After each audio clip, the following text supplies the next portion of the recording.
Bonjour à tous, c'est Lorzio pour Génération Mobile. Bienvenue dans notre test qui va vous parler d'un tout nouveau smartphone qui nous vient d'Angleterre. J'ai nommé le Wileyfox Swift. Alors c'est un smartphone qui se trouve être un moyenne gamme au prix de 180 €, d'ores et déjà disponible sur internet. Que vaut-il réellement? Quelles sont ses caractéristiques? Nous viendrons un petit peu parler de son design mais également du contenu de sa boîte avant de vous parler de la puissance, de l'OS mobile Android qui se trouve sur celui-ci, accompagné de cyanogène. Et bien évidemment, toutes les petites particularités que sont la photo, l'autonomie et bien évidemment l'utilisation au quotidien pour que vous puissiez vous faire une idée face à sa concurrence qui est vraiment très rude dans ce segment moyenne gamme. C'est parti, découvrons tout de suite son design et sa boîte. Nous avons ici de prime abord une boîte qui respire l'élégance et la sobriété. En effet, on a très peu d'éléments sur cette boîte, mis à part le logo qui se trouve en relief sur un carton qui est très bien travaillé de couleur orange et qui n'est pas sans rappeler Fox qui veut dire renard, avec ici un logo qui est plutôt sympa et plutôt flashy et cool. Alors on a ici une boîte qui est très doux au toucher et qui est vraiment très compacte. On a très peu d'éléments, mis à part le fait que cyanogène apparaît sur l'arrière. Lorsqu'on ouvre cette boîte, on va tomber nez à nez avec un petit transfert comme ceci, où on retrouvera Wileyfox noté avec le logo en orange, qui cache en fait un petit peu à la manière d'un portefeuille, ici qui cache le smartphone. Alors le smartphone ici est un smartphone de test et je ne sais pas s'il n'y en a que pour les smartphones de test, mais en tout cas on a ici une protection d'écran qui est déjà installée. Alors est-ce qu'elle l'est pour la version commerciale? Je n'en sais rien. Donc si des fois vous avez acheté ce genre de smartphone, vous pourriez peut-être y répondre en nous laissant un indice soit en commentaire ici ou alors directement sur notre forum www.forum-générationmobile.net. Pour le reste du contenu de la boîte, on a ici une boîte qui contient également un câble USB, micro USB. Alors, il a une petite particularité, celui-ci, ou même plutôt deux particularités. La première, c'est qu'il s'agit d'un câble qui est plat, qui est vraiment épais et qui durera sans doute dans le temps, ce qui est vraiment très bien pour un smartphone moyenne gamme. Et vous voyez ici que, le côté USB est un petit peu bizarre par rapport à ce qu'on connaît d'habitude, donc ça plaira à certains et peut-être moins à d'autres. Donc à voir, mais en tout cas je le trouve plutôt cool. En plus de ça, il a ici une petite attache qui reste directement sur le câble. Et donc du coup, vous pouvez le rendre compact, tout simplement en l'accrochant comme ceci. Donc ça, c'est plutôt bien pensé. On a ici un accessoire qui est vraiment de très bonne qualité. Pour ce qui est du reste, nous retrouvons dans la boîte également tout ce qui est livré de garantie et d'utilisation du smartphone. Comme vous pouvez le voir ici, nous n'avons pas de chargeur USB qui permettra de recharger le smartphone, qui est ici livré avec celui-ci. Pour 180 €, c'est un petit peu dommage, on pouvait s'attendre à l'avoir dedans. Alors ça rentre bien évidemment pour le plan des constructeurs qui sont tous associés pour essayer de délivrer le moins possible de chargeurs, mais pour l'instant très peu de marques le font et on peut voir que Wileyfox s'y tient en laissant juste un câble USB, micro USB, ce qui est plutôt bien pour la planète. Avant de s'arrêter sur le design, je voulais simplement rajouter que dans le contenu de la boîte, il y avait normalement également des écouteurs. C'est ce qui est notifié sur le site de Wileyfox pour le Swift. Normalement, dans le contenu de la boîte, il y a stipulé qu'il y avait également des écouteurs. Là, ils n'étaient pas présents, donc je ne pourrais pas vous faire une démonstration de ceci. J'en suis navré. Maintenant, arrêtons-nous sur le design. On a ici un design plutôt classique en façade, avec cette façade noire intense et ce pourtour rectangulaire avec les coins arrondis qui cache un écran de 5 pouces qui prend pas mal de place. On a des bords qui sont relativement fins, ce qui est plutôt pas mal de le souligner pour un moyenne gamme. Au niveau des dimensions, celles-ci sont plutôt correctes pour un 5 pouces puisqu'elles sont de 141,15 mm de hauteur pour une largeur de 71 mm et une épaisseur de 9,37 mm. Ce n'est pas le plus fin du marché, mais c'est relativement correct pour avoir une très bonne prise en main. Prise en main qui est également facilitée grâce à son dos bombé. Donc que l'on ait des grandes ou des petites mains, celui-ci tiendra parfaitement bien. D'ailleurs, c'est vraiment très agréable de l'avoir au quotidien en main. Pour ce qui est des éléments qui composent sa façade, on a également ici une LED de notification qui s'allume de la couleur que vous désirez. Et oui, en effet, vous pourrez régler la couleur grâce à un mode de cyanogène, qu'on verra plus tard. Nous avons ici le haut-parleur pour la téléphonie mobile, et également un appareil de 5 mégapixels placé ici. Il faut savoir que la protection de cet écran est du Gorilla Glass 3, donc c'est plutôt costaud et plutôt sympa. C'est au niveau du dos que Wileyfox a mis le paquet. En effet, c'est un smartphone qui est hyper identifiable par son dos. Nous avons ici un dos qui est superbement travaillé en plastique avec un effet soft touch, un petit peu granuleux sous les doigts comme ça, qui est vraiment très doux à prendre en main et qui est vraiment très agréable donc à tenir en main constamment. Nous avons un logo qui trône en plein centre de ce dos et qui est donc parfaitement identifiable. C'est le logo de Wileyfox qui est vraiment superbe avec ici eh bien, les lettres Wiley Fox qui trônent en bas de ce dos. Nous avons ici un appareil de 13 mégapixels avec un petit cerclage format orange qui est plutôt sympa et du plus bel effet, accompagné d'un double flash LED. Par contre, celui-ci ressort à peine et vient épouser la forme droite du dos, donc attention, vous risqueriez peut-être de rayer un petit peu la vitre. Au niveau des boutons, eh bien, on retrouve sur la tranche du haut l'entrée pour le casque audio. Les boutons Power et Volume se trouvent sur la tranche de droite, parfaitement accessible à une main au doigt, donc ça c'est vraiment cool. Et on a sur le bas eh bien, une double sortie haut-parleur, alors qu'il n'y a qu'un seul haut-parleur, hein, c'est pour l'effet de style, accompagné ici d'une entrée micro USB qui pose un petit peu problème.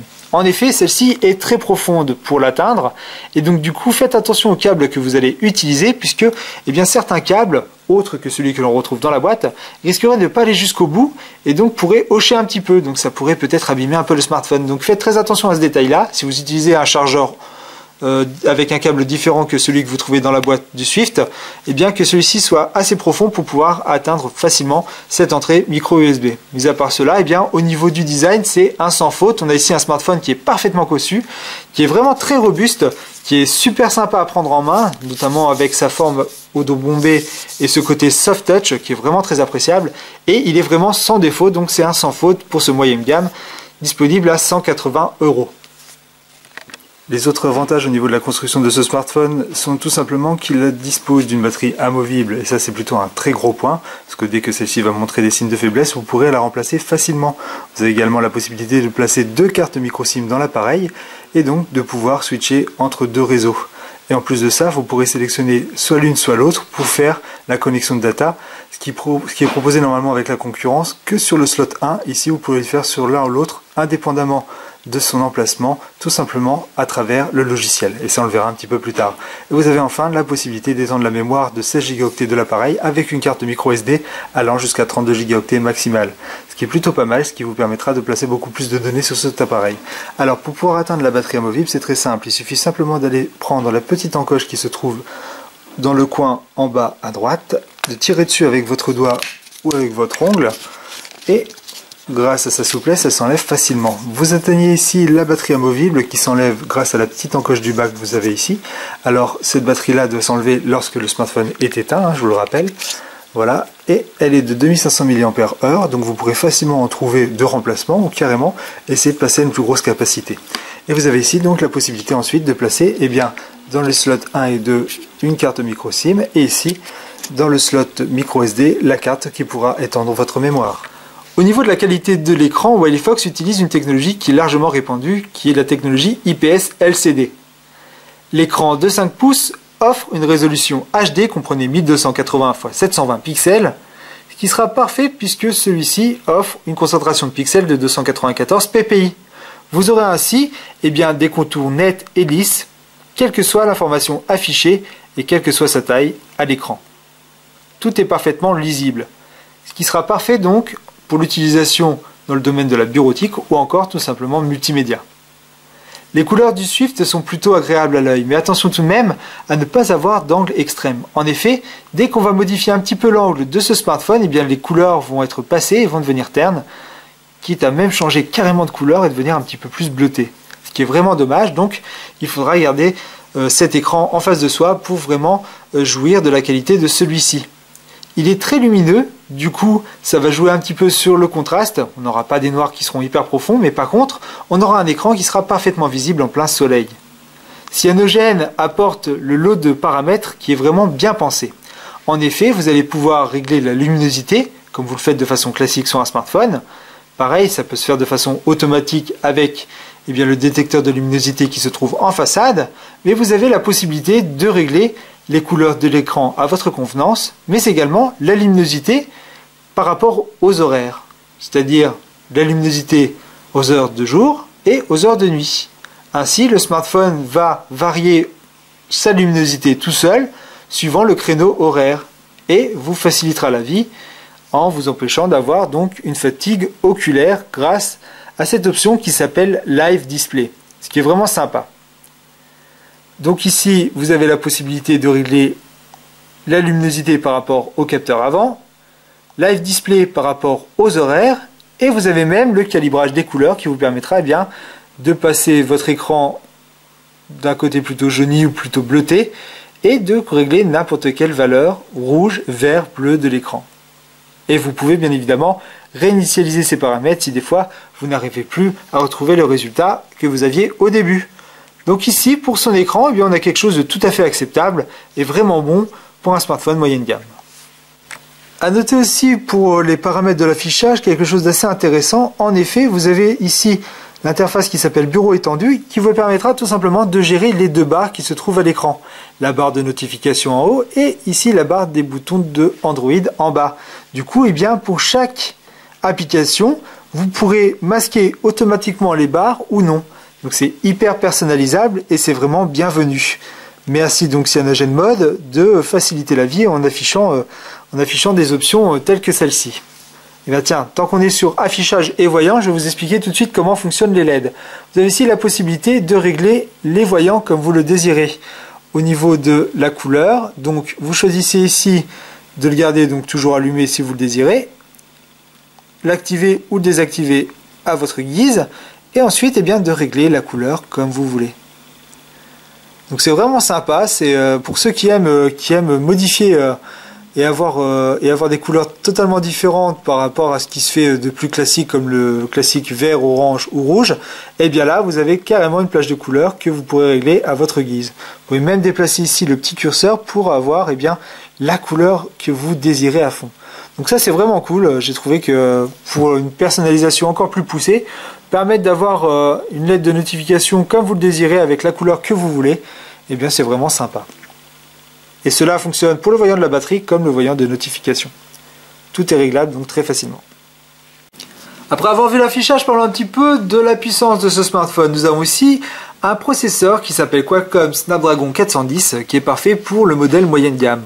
En effet, celui-ci avec ses 4 cœurs Cortex A53 cornacé 1,2 GHz permettra, grâce à l'architecture 64 bits et aux 2 Go de mémoire RAM, de pouvoir faire tourner un peu n'importe quel style d'application, que ce soit des applications légères à des applications beaucoup plus lourdes, telles que des jeux 3D, plutôt honorablement bien. En effet, même si celui-ci va montrer quelques temps d'attente quand on va switcher d'une grosse application à une grosse application, ce qui est tout à fait normal pour un tel modèle, on reste vraiment surpris par l'aisance qu'il a et la fluidité qu'il présente au quotidien. C'est vraiment très agréable donc à utiliser jour après jour. Le processeur Qualcomm est lui soutenu aussi par un processeur graphique qui n'est autre que l'Adreno 306. Celui-ci permettra eh bien, de bien gérer les jeux 3D pour pouvoir avoir des phases de jeu fluides et plutôt sympa. Du coup, eh bien, je vais vous faire une petite démonstration avec Asphalt 8 et je vais pouvoir vous parler un petit peu de ce haut-parleur. En effet, si on a deux sorties, il n'y a qu'un seul haut-parleur qui se trouve ici et celui-ci offre un son qui est assez puissant, mais par contre qui est un petit peu nasillard, c'est un petit peu dommage. Et bien grâce à CyanogenMod, on a ici un petit mode qui s'appelle AudioFX. Et AudioFX va vous permettre tout simplement de choisir, eh bien, de modifier un petit peu le son suivant des modes déjà préenregistrés, que l'on reconnaît assez facilement puisqu'on retrouve ces modes-là sur des chaînes hi-fi par exemple, à des modes personnalisés. Pour personnaliser un mode, il suffit simplement que j'appuie sur le petit plus, ici, et je peux faire une customisation des aigus, des basses et des médiums. Une fois que j'ai fait tout ceci, je peux renommer, eh bien, comme je le désire, mon égaliseur. Et je peux même verrouiller les paramètres pour éviter de les modifier. Ainsi, eh bien, j'aurai exactement le son que je veux et ça rattrapera un petit peu le côté nasillard de ce son. Sinon ici vous avez également la possibilité de faire du bass boost et de virtualiser le son. Mais ces deux fonctions ne fonctionnent que pour la sortie audio casque. Et vous avez également eh bien, les paramètres qui peuvent s'appliquer aussi pour la sortie casque. Et faire pareil, donc la personnalisation que vous voulez, en plus de pouvoir eh bien, booster un petit peu plus les basses et virtualiser l'ensemble.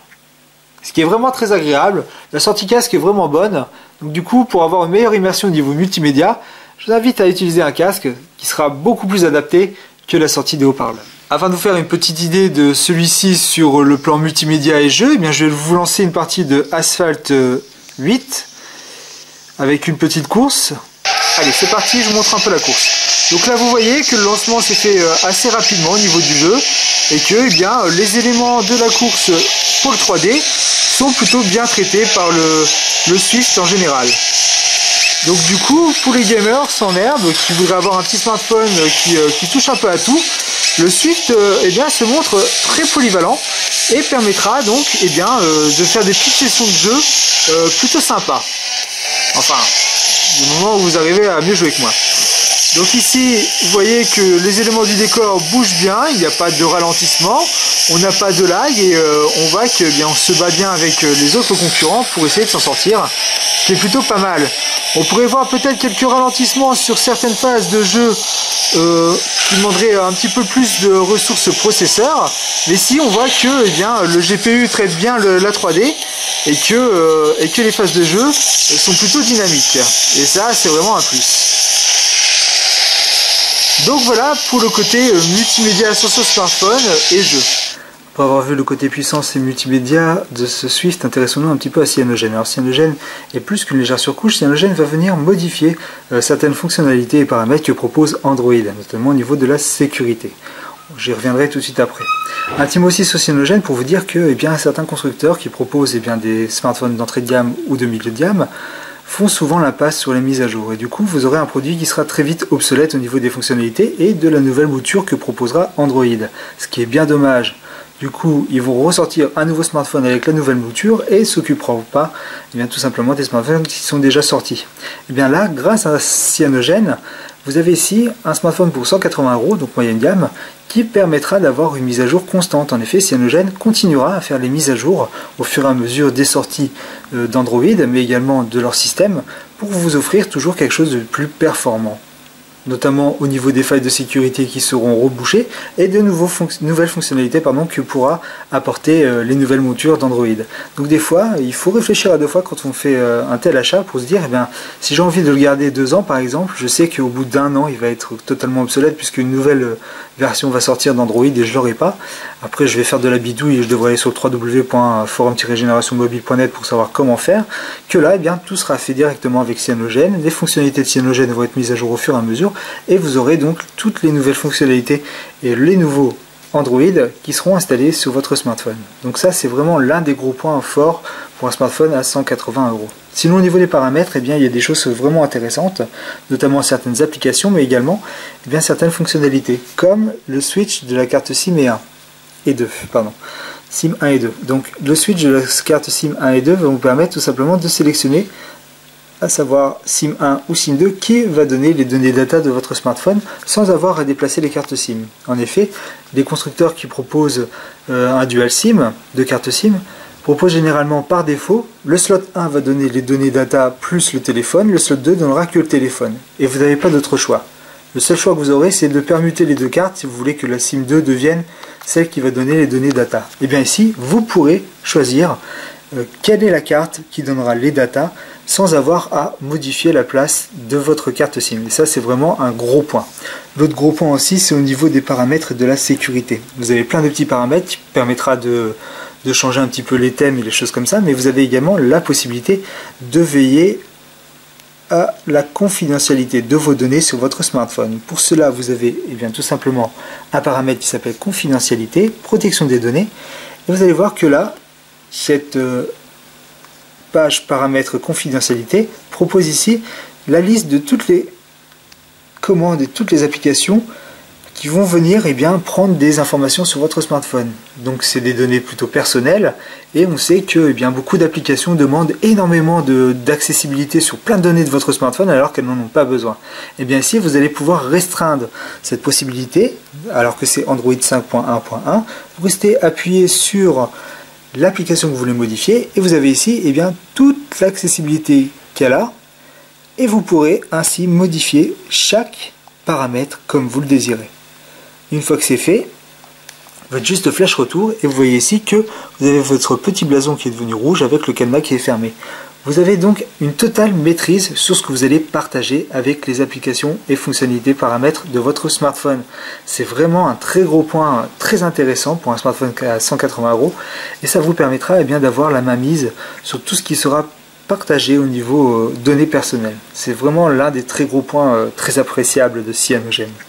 Vous avez également la possibilité tout simplement de modifier le style de votre barre d'état en proposant des icônes différentes pour votre batterie avec un pourcentage affiché, ce qui est plutôt sympa et qui va venir un petit peu compléter l'application thème. Vous avez la possibilité également de modifier certains boutons comme les boutons du bas, en rajouter jusqu'à 2 de plus. Pour cela vous allez dans l'option boutons. Vous avez ici la possibilité de régler ceci directement dans boutons et dispositions. En faisant modifier, vous pourrez rajouter un bouton de recherche ou un bouton menu et en avoir jusqu'à donc 5 à l'écran. Vous avez également la possibilité de modifier le raccourci de l'anneau de navigation. L'anneau de navigation, c'est lorsqu'on reste appuyé sur le bouton accueil. Ici vous voyez, vous en avez 3 possibilités. La lampe torche, Google ou encore un truc qu'on ne connaît pas trop, et bien vous pouvez les modifier comme vous voulez. Vous faites modification et vous allez choisir ici pour cet anneau, et bien dans cette liste la fonctionnalité que vous voulez. Par exemple, vous voulez passer en silencieux, hop, vous faites valider et vous avez ici un raccourci qui vous permettra de mettre tout de suite le smartphone en silencieux. C'est vraiment excellent puisque ça va venir compléter un petit peu les raccourcis que l'on peut retrouver ici, qui sont aussi paramétrables. Autre chose aussi intéressante, vous avez ici la possibilité de choisir entre 3 profils et vous pouvez les paramétrer comme vous voulez. Ces profils-là sont facilement sélectionnables grâce à la barre de raccourcis et vous avez ici eh bien toutes les fonctionnalités de votre smartphone que vous pouvez activer ou désactiver suivant le profil que vous avez sélectionné. Donc c'est vraiment génial puisque ça va même jusqu'au réglage du volume de votre alarme, multimédia, sonnerie et notification. Bref, vous avez un large choix dans la personnalisation de votre smartphone. Donc voilà à peu près les petits paramètres qui sont vraiment sympas. Donc c'est franchement Cyanogen, c'est une prise en main immédiate, que l'on s'y connaisse ou pas du tout, avec des paramètres simples, clairs, qui sont très bien détaillés et on sait exactement ce qu'on fait avec son smartphone. Et c'est un produit qui est vraiment très agréable à utiliser au quotidien. On a vraiment quelque chose d'unique ici, avec un système qui reste fluide et qui permet d'avoir donc des paramètres vraiment excellent au niveau de la sécurité, mais également d'avoir des mises à jour constantes. Voilà un petit peu des 2-3 applications qui sont bienvenues et qui ne sont pas en très grand nombre, mais qui sont hyper efficaces. Parlons tout d'abord de thèmes, qui est tout simplement la possibilité de télécharger une pléthore de thèmes gratuitement au mode premium, et vous permettra eh bien, de ne pas être lassé d'utiliser votre smartphone, puisqu'on a l'impression que celui-ci change de jour en jour lorsqu'on va changer de thème. Ça, c'est vraiment sympa. En plus d'avoir la possibilité de changer de thème, donc comprenez les icônes, mais également le son et tout ce qui est écriture à l'écran. Vous avez même la possibilité de modifier et personnaliser votre thème par rapport à tout ce que vous avez téléchargé. Il suffit juste d'appuyer sur sélecteur de thème, et là, vous pouvez tout simplement changer l'écriture, le fond d'écran, le style d'icône, comme vous le souhaitez.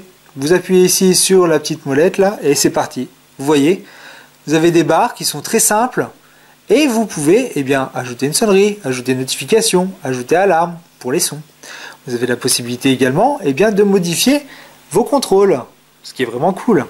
Vous avez également la possibilité de changer de fond d'écran plus le fond d'écran de verrouillage.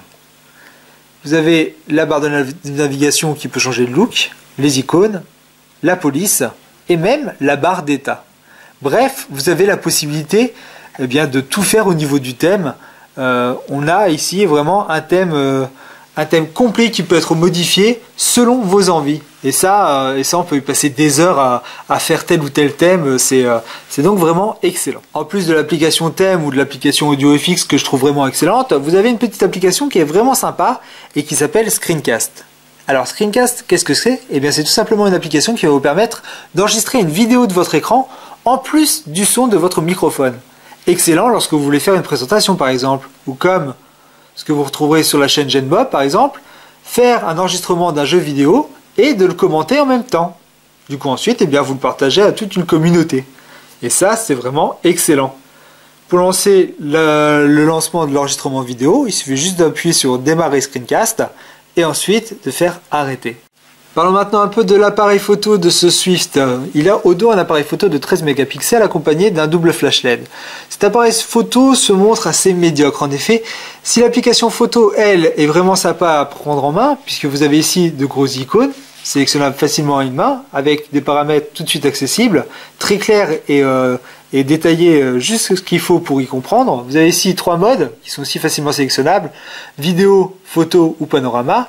C'est la possibilité donc de prendre des photos à la volée, mais attention de ne pas trop bouger, sinon vous risquez d'avoir des photos floues malheureusement. Au niveau de la mise au point, celle-ci est pareil, elle est assez instable, et donc du coup vous risquez d'avoir des zones de flou là où vous vouliez de la netteté, c'est un peu dommage. Au niveau de la luminosité, c'est la même chose, on a ici un appareil photo qui va gérer assez mal la luminosité, et c'est bien dommage. Vous avez vu que dès qu'on prend une photo avec l'application, la photo apparaît très succinctement sur le côté pour pouvoir appuyer et rentrer dans la galerie qui, elle, est plutôt pas mal. Donc on voit ici que le smartphone peine un petit peu à produire une couleur qui est proche de la réalité à cause de la luminosité. Ici j'ai des conditions optimales avec une très bonne luminosité et malheureusement les couleurs sont un peu passées. Chose que l'on retrouve assez fréquemment dans la photo que vous allez prendre avec ce smartphone. Par contre, si vous arrivez à stabiliser votre appareil et pareil à faire une très bonne mise au point, vous pourrez avoir un petit peu de détails sur la photo, mais ça manque cruellement de piqué. Et ça, c'est bien dommage. Ça va surtout s'en ressentir lorsque vous allez tout simplement faire des photos de paysages par exemple. Donc ici, l'appareil photo ne fera pas de miracle. Vous allez pouvoir quand même prendre des photos comme ça à la volée sans trop bouger. Mais vous attendez pas à avoir des super gros résultats comparé à certains moyens de gamme qui font beaucoup mieux que ce Swift. L'appareil photo avant, lui, c'est pareil, hein, il est très médiocre.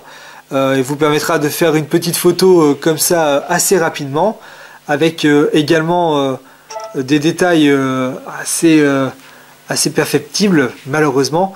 Et surtout, lorsque la luminosité va se faire assez basse, là on va avoir énormément de bruit, on va avoir énormément de mal à régler cette mise au point. C'est donc ici un très mauvais point pour ce Swift qui pourrait s'en sortir un petit peu mieux s'il y avait une meilleure gestion de l'exposition de l'image et surtout une stabilité au niveau du contrôle de la luminosité qui permettrait d'avoir des résultats beaucoup plus riches au niveau des couleurs comme de la netteté. Parlons un petit peu de la communication. Alors ce smartphone là est un smartphone 4G, donc il va vous permettre de capter la 4G, ce qui est vraiment sympa.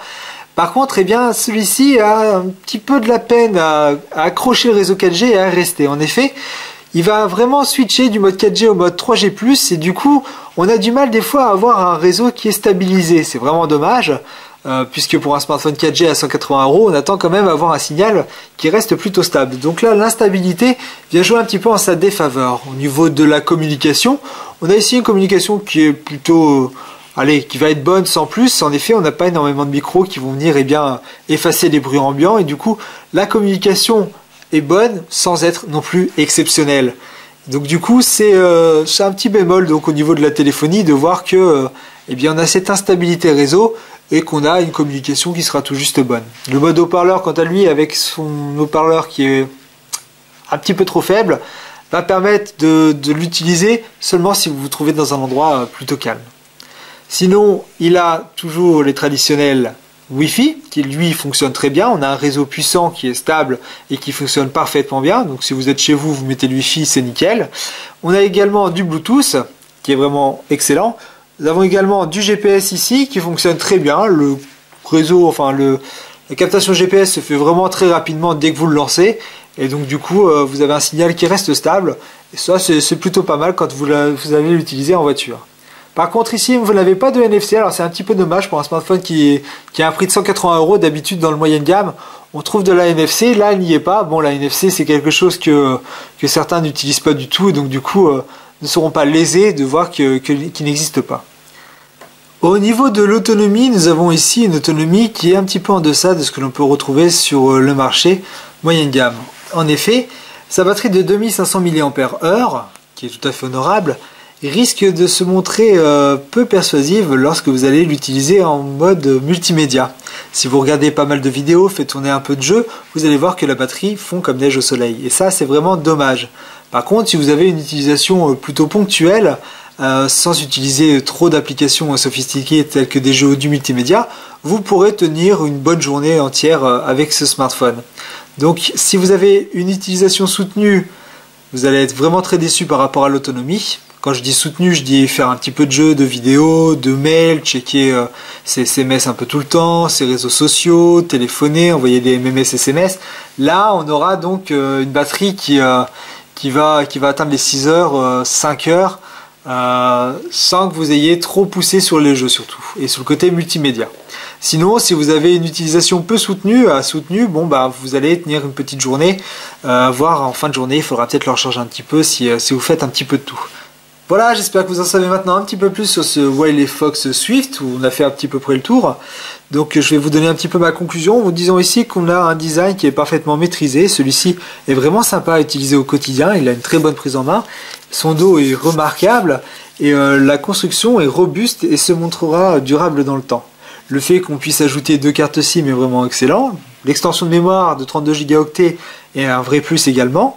Et également la batterie amovible qui vous permettra d'être changée dans le temps si vous allez garder votre smartphone. L'autre plus, c'est Cyanogen Mode qui est vraiment excellent et qui va ajouter un gros plus par rapport à certains smartphones de la même tranche de prix, puisque Cyanogen Mode permettra d'avoir un système qui restera toujours performant grâce aux mises à jour qui seront faites au fil et à mesure du temps qu'Android évolue.